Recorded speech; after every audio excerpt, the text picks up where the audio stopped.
Sir cab auto பைக்குன்னா red taxi மட்டும்தான். ஆணியுடன் விந்துதானும் மிகையாக உயிரற்று இருப்பதாலும் ஆண்களுக்கு ஏற்படும் விந்தணு குறைபாடு, விரைவீக்கம், விந்தணுக்களற்ற தன்மை போன்ற குழந்தையின்மை பிரச்சனைகளுக்கு எத்னிக் ஹெல்த் கேர் இயற்கை கருத்தரிப்பு மையம். ஐபிசி தமிழ் நேயர்களுக்கு வணக்கம். இன்றைய சிறப்பு நேர்காணலில் நம்மோடு இணைந்திருக்கிறார் ஆனந்த் சீனிவாசன் அவர்கள். வணக்கம் சார். வணக்கம்ப்பா. அண்மை காலமா கோல்டோடைய விலை கம்மியாயிட்டே வருது. இதற்கான காரணம் என்ன? நிறைய பேர் சேல் பண்ண ஆரம்பிச்சிட்டாங்களாம். ஃபஸ்ட்டு முதல்ல புரிஞ்சுப்போம் ஏன் குறையுதுன்னு. குறையறதுக்கு காரணம் அமெரிக்காவில் இருக்குது. அமெரிக்காவில் விலைவாசி பயங்கரமாக ஏறிடுச்சு. நம்ம ஊரில் விலைவாசி ஏறினா கூட கவர்மெண்ட் விலைவாசியே ஏறலாம்பாங்க. அரிசி 88 ரூபாய்க்கு போனாலும் சரி, சமையல் எண்ணெய் 200 போனாலும் சரி. ஆனால் எங்கள் வீட்டில் மட்டும் எண்ணெய் கரெக்டாக இருக்குது, அரிசி கரெக்டாக இருக்குதுன்னு சொல்லுவாங்க. அமெரிக்காவில் அப்படி சொல்ல முடியாது. அமெரிக்காவில் 4% மேலே போயிடுச்சுங்கிறாங்க. அப்போ ஃபெட்ரல் ரிசர்வ், அவங்க சென்ட்ரல் பேங்க் வட்டி விகிதத்தை ஏற்றணும். நேற்று ஒரு சுப்ரீம் கோர்ட் ஜட்ஜ்மெண்ட் வந்திருக்கு. பிரசிடெண்ட்டுக்கு பிடிக்காத ஆள் ஃபெட்ரல் ரிசர்வில் இருந்தால் வேலையை விட்டு தூக்க முடியாது.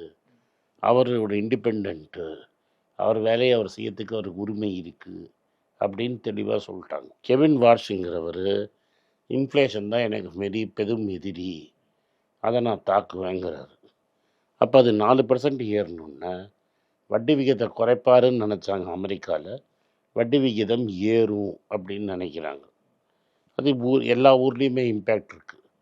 ஜப்பானில் 40 வருஷம் வரலாறு காணாத அளவுக்கு எண்ணி இறங்கியிருக்கு. அவங்க ஊரில் எக்ஸ்போர்ட் நிறைய இருக்குது, எக்ஸ்போர்ட் பிஸ்னஸ் இருக்குது, அவங்களுக்கு நல்லது. இங்கே என்ன ப்ராப்ளம்னா அதனால் தங்கம் விலை இறங்கியிருக்கு. உலகத்தில் 5800 வரைக்கும் போன தங்கம் இன்றைக்கி 4000 ரூபாய்க்கு $4000 வந்துடுச்சு. ஸோ இது அந்த விலையை ஏற்றினாங்கன்னா 2 வாட்டி 3600 வரைக்கும் தங்கம் கீழே இறங்கிறதுக்கு சான்ஸ் இருக்குது. இங்கேருந்து ஒரு 10% குறையிறதுக்கு சான்ஸ் இருக்குது.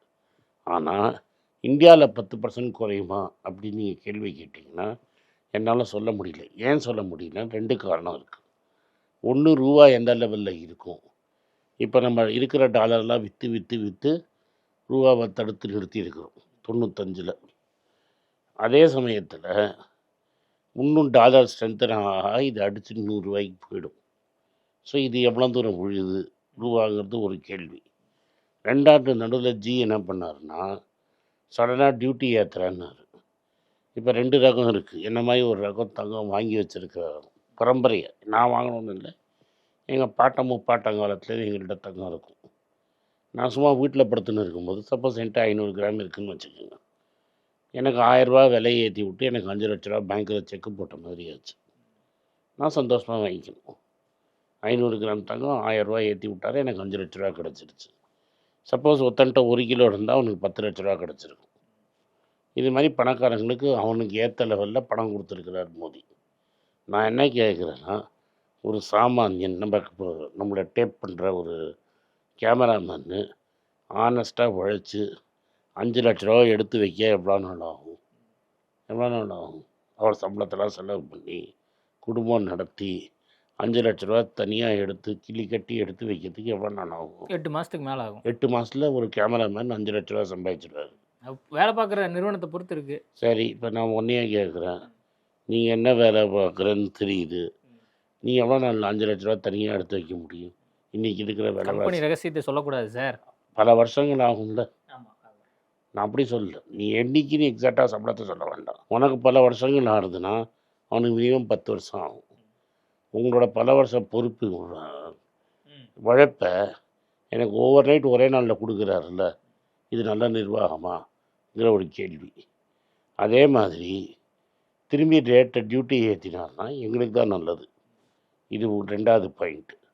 3வது பாயிண்ட், அவர் என்ன சொன்னார்னா மக்கள் தங்கத்தை வாங்கலைன்னு.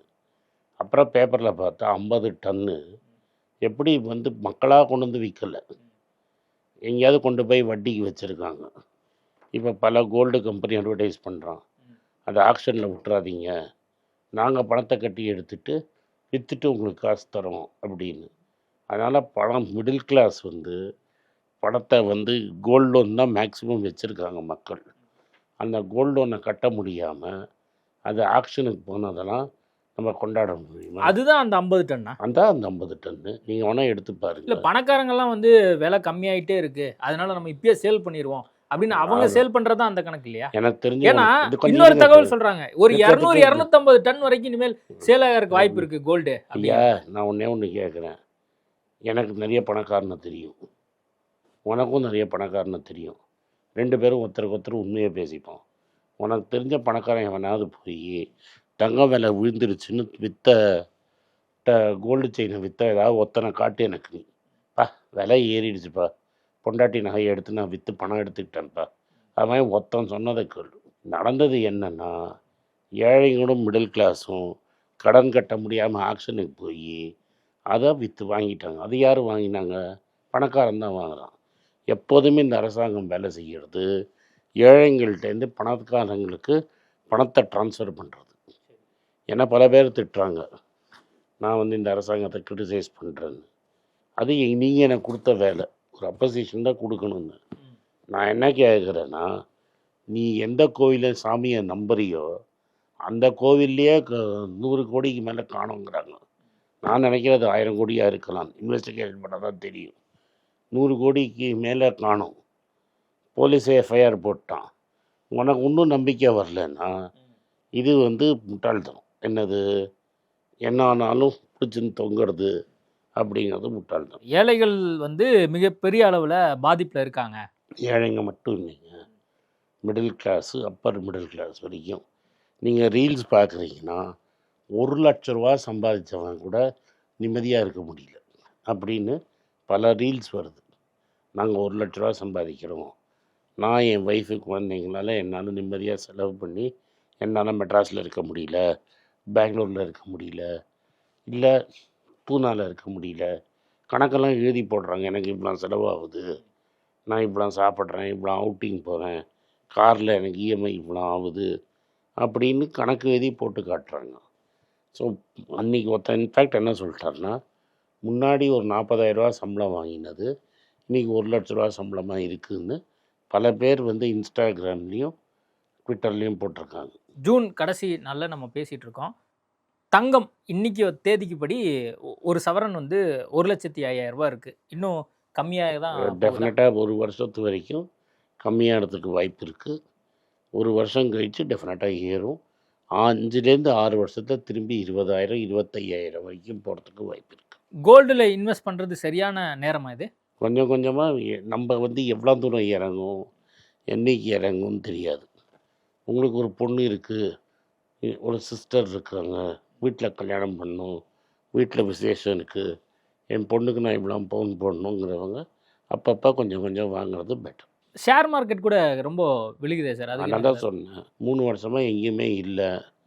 ஏன்னா வெள்ளைக்காரன் நீங்கள் என்ன பண்ணுறீங்க, தோனி, டெண்டுல்கர், ரோஹித் சர்மாலாம் பிடிச்சி மியூச்சுவல் ஃபண்டு ரொம்ப நல்ல இன்வெஸ்ட்மெண்ட்டு, மியூச்சுவல் ஃபண்டில் போட்டால் கோடி கோடியாக சம்பாதிக்கலாம் அப்படின்னு அட்வர்டைஸ்மெண்ட் போடுறீங்க.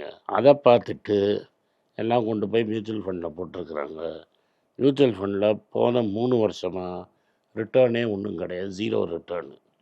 மக்களுக்கு மெதுவாக புரியுது. இப்போ மக்கள் வந்து எடுக்கிறாங்க பணத்தை. இந்த சமயத்தில் பார்த்தான், இது மாதிரி மக்கள் வந்து பணத்தை என்ன ரேட்டாக இருந்தாலும் 10 ரூபா பொருளை 100 ரூபாய்க்கு கேட்டாலும் கொடுக்கறதுக்கு ஆள் ரெடியாக இருக்கான்னு சொல்லி வெளிநாட்டு கம்பெனி ஹியூண்டாய், எல்ஜி, வேர்ல்பூல் இவங்கள்லாம் விற்று பணத்தை எடுத்துட்டாங்க. அதே மாதிரி வெளிநாட்டு முதலீட்டாளர்கள் பணத்தை விற்று எடுத்துகிட்டு போயிட்டுருக்காங்க 1.5 வருஷமாக. இந்த 1.5 வருஷத்தில் எனக்கு தெரிஞ்சு $150 பில்லியன் பணத்தை வெளில எடுத்துகிட்டு போயிருக்கிறாங்க. இப்போ இந்தியாவில் நடக்கிறது சிஸ்டமேட்டிக் இன்வெஸ்ட்மெண்ட் பிளான் இல்லை, சிஸ்டமேட்டிக் வெல்த் ட்ரான்ஸ்ஃபர். மிடில் கிளாஸ்லேருந்து என் வெள்ளைக்காரன், தட் இஸ் எஃப்ஐஐஇ, அதான் தான் வெள்ளைக்காரன், எஃப்ஐஐஇ ப்ரமோட்டரு அண்ட் ரிச் இன்வெஸ்டருக்கு காசு போயிட்டுருக்கு. இப்போ கம்பெனியே செல்லாத கம்பெனிக்கெல்லாம் ஐபிஓ போட விட்டு அவனெல்லாம் காசு எடுக்க விடுறது. பேடிஎம் 2,000 ரூபாயில் லிஸ்ட் ஆச்சு, இன்றைக்கி என்ன விலையில் இருக்குது? அப்புறம் இந்தியாவின் இலான் மஸ்க்குன்னா ஓலாவை போட விட்டீங்க, இன்றைக்கி என்னாச்சு? ஸ்விக்கியை போட விட்டீங்க, என்னாச்சு? எல்ஐசி கார்மெண்ட்டு சேஃபு அப்படின்னீங்க, என்னாச்சு? இது எல்லாமே மிடில் கிளாஸ்லேன்னு பணத்தை பிடுங்கி இது மாதிரி அழகாக கிரிக்கெட்காரன், சினிமாக்காரெல்லாம் கூப்பிட்டு விளம்பரம் பண்ணி மியூச்சுவல் ஃபண்டு மூலமாக பணத்தை எடுத்து ப்ரமோட்டர்னு சொல்லுவோம், கம்பெனி ஓனர், வெள்ளைக்காரன், இந்த விசி, வெஞ்சர் கேபிட்டலிஸ்ட்டு, இவனுக்கெல்லாம் ட்ரான்ஸ்ஃபர் பண்ணுறாங்க. அப்போது அதில் இன்வெஸ்ட் பண்ணுறது சேஃப் கிடையாது. ஆக்டிவ் மியூச்சுவல் ஃபண்டில் உங்கள்கிட்ட 1 லட்ச ரூபாய்க்கு மேலே இருந்ததுன்னா அதை வெளில எடுத்து சேஃபாக எஃப்டியாவோ பாண்டாவோ போடுங்கன்னு நான் ரொம்ப நாளாக சொல்லிகிட்ருக்கேன். ஓகே சார், நிறைய விஷயங்கள் குறித்து பேசியிருக்கோம். நேர்காணல் கொடுத்ததுக்கு மிக்க நன்றி. நன்றி சார். கேப் ஆட்டோ பைக்குன்னா ரெட் டாக்ஸி மட்டும்தான். கூறினார் ஆணையுடன் விந்துதானும் மிகையாக உயிரற்று இருப்பதாலும் ஆண்களுக்கு ஏற்படும் விந்தணு குறைபாடு, விரைவீக்கம், விந்தணுக்களற்ற தன்மை போன்ற குழந்தையின்மை பிரச்சனைகளுக்கு எத்னிக் ஹெல்த் கேர் இயற்கை கருத்தரிப்பு மையம்